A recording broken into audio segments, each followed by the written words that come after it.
Hello and welcome to my channel. I'm Angela Brennan and today I'm going to show you how I color my die cuts in two different ways. I use the Craft a Flower Garden Rose Layering Die set. I really like this set, so I'm going to be coloring the flowers with two different colors. For the first one, I'm going to show you some ink blending, and I used the Strathmore Mixed Media Vellum Surface paper to do the die cutting. So I die cut it all on white paper, and then I do use the Altenew crisp die inks to do some ink blending. And I have a purpley pink flower. The second one, I'm going to use LINDY'S Gang magical powders. I also show you how I use the magical powders in different ways. I really hope you enjoy the video, and if you do, please give it a thumbs up and consider subscribing. And when you do subscribe, remember to press that notification bell so you're alerted when a new video is uploaded. Once I've die cut all of the pieces, I put the dies back into the folder immediately because there is a tendency to lose a die or two when you're doing many die cuts. So I put them back immediately into my magnetic base in the folder and deal with the die cuts after that. The first thing I do is I follow the layering guide on the packaging and arrange my die cuts accordingly. It's very clearly stated how to assemble each of the flowers. So one flower has got an arrow notch and the other one has got a keyhole notch, and it's got numbers on it. All you need to do is align them and you're going to create a beautiful flower. So the one's got an arrow notch and the other one's got a keyhole notch. Separate the die cuts accordingly to the layering guide, start ink blending and then assemble. It is really easy and quite therapeutic to do as well.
For the second card, I used the LINDY'S Magical Powders, Victorian Bouquet and Autumn Leaves to ink up or to color the paper before I do any die cutting.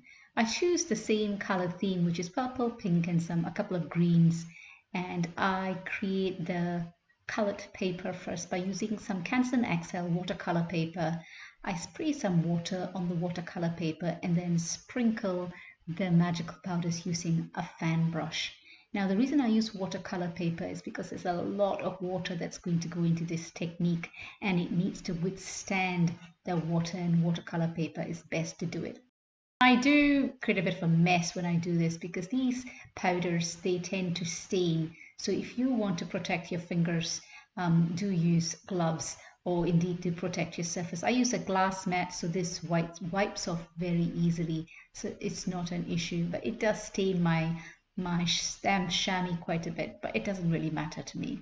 This watercolor paper can warp quite a bit, so if you don't want it to warp, it may be an idea to place it onto a sticky mat, or you can just tape it onto your surface with some washi tape or some painter's tape.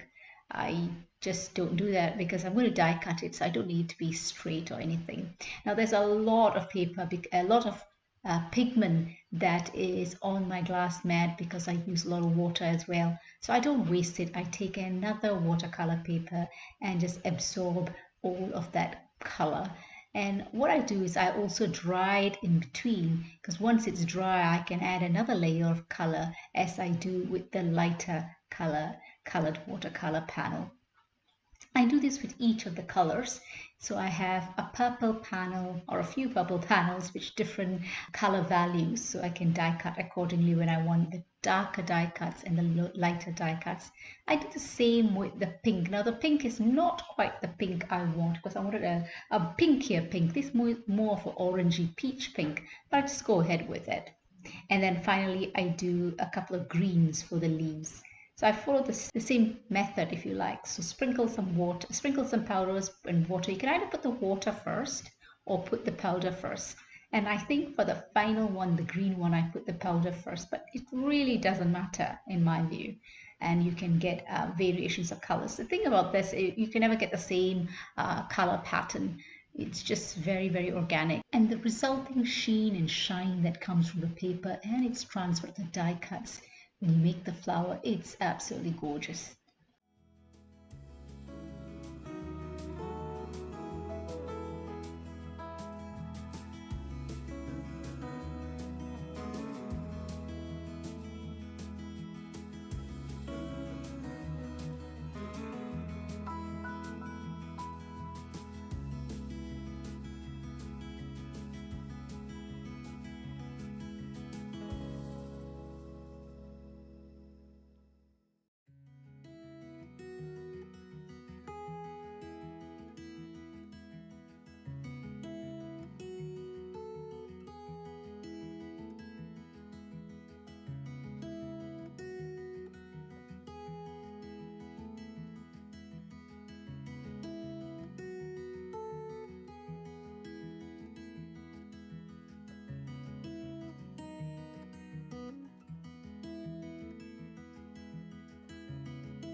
After die cutting the flowers according to the layering guide that comes with the packaging, I like the contrasting colors of dark and lighter values of purple that I got with the first flower at the top there, but I wasn't too keen on the pink flower or peachy orangey pink flower.